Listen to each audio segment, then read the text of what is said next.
Sometimes, the hardest part of being an adult isn't the bills, or the long hours, or even the responsibility. Sometimes, it's the silence that sneaks in when the world finally slows down. I'm 30 years old now. My name is Hope. And as I stand on a crowded street corner in a city that doesn't know my name, surrounded by people staring into phones, chasing trains, chasing futures they're not even sure they want, I find myself closing my eyes, just for a moment, to escape the noise. I'm not looking for excitement. I'm not looking for success. I'm looking for something quieter. I'm looking for a very specific kind of light. It's a low, honey-thick Canadian sun that only exists in early October. I'm looking for the smell of damp earth mixed with wood smoke drifting from somewhere far away. And more than anything, I'm looking for the sound of 4 pairs of sneakers crunching through a sea of fallen maple leaves. That sound lives in me. Welcome back to the Childhood Vault. Today, I'm not just telling a story. I'm opening a window to a day that never asked to be remembered, but somehow became unforgettable. Imagine a small Canadian village, the kind of place where the roads curve gently instead of rushing somewhere important, where everyone knows which house has the loud dog, which porch light stays on the longest, and which neighbor always waves even if they don't know your name. The houses were simple, white walls, bright red roofs. They stood quietly beneath a sky so blue it felt painted, like the background of a childhood illustration you never forget. I was 7 years old, the youngest, the tag-along, the one whose legs were always moving just a little faster, trying to keep up with shadows that belonged to my 3 older brothers. There was Jack, the oldest.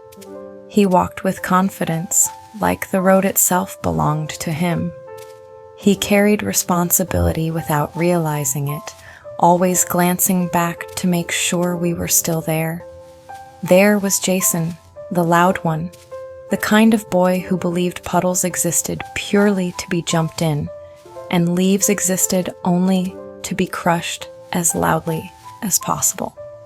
And then there was Edward, quiet, observant, the kind of kid who noticed things the rest of us missed. Stones shaped like hearts, feathers caught in fences, leaves that were too beautiful to leave behind. And then there was me, trying to stay close, trying to remember everything. We were walking home from school. No car waiting, no rush, no destination that mattered more than the walk itself. That road was our kingdom. We wore what I now call the Canadian autumn uniform, oversized sweaters that swallowed our hands, soft hoodies zipped all the way up, and the scarves our mom had knitted, uneven, a little scratchy, but warm. They smelled like her perfume and the cedar chest in the hallway, and somehow, like home. Our backpacks bounced against our backs as we walked, heavy with books and lighter with worries we didn't know yet. And then there was the great maple. It stood right at the bend in the road, older than all of us combined, a towering giant that seemed to wake up one morning and decide to burn. Its leaves had turned an impossible mix of orange, red, and gold, spilling across the ground like treasure. That tree didn't just drop leaves. It announced autumn.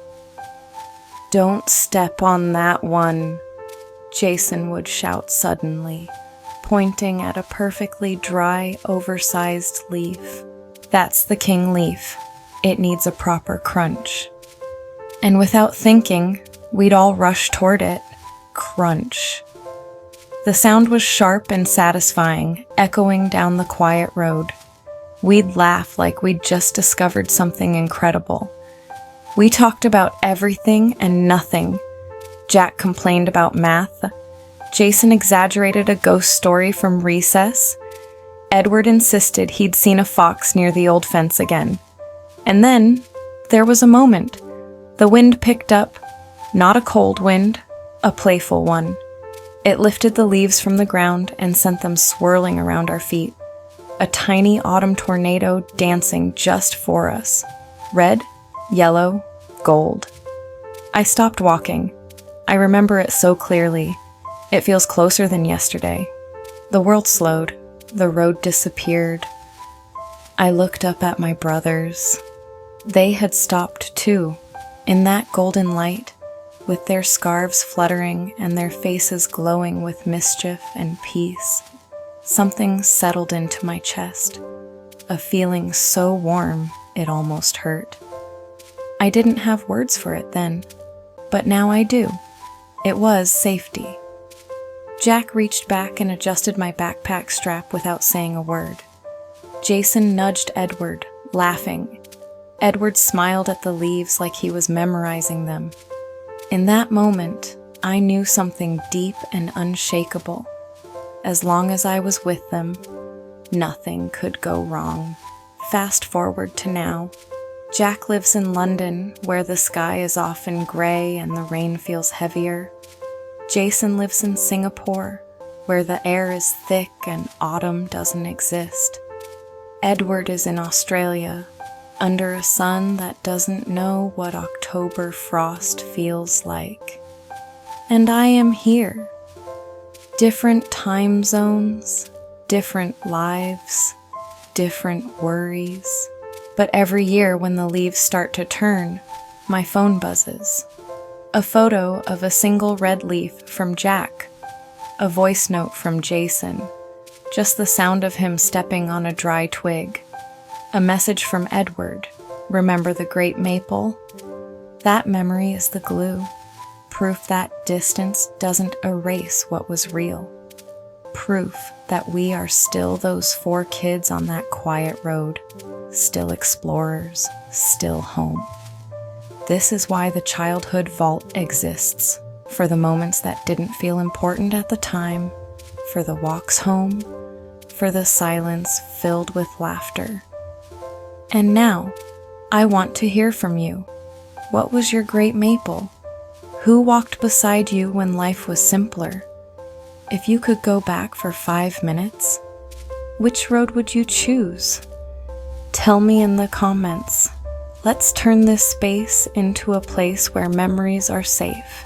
If this story made you miss someone, or reminded you that you're never truly alone as long as you remember, subscribe and join us here at the Childhood Vault.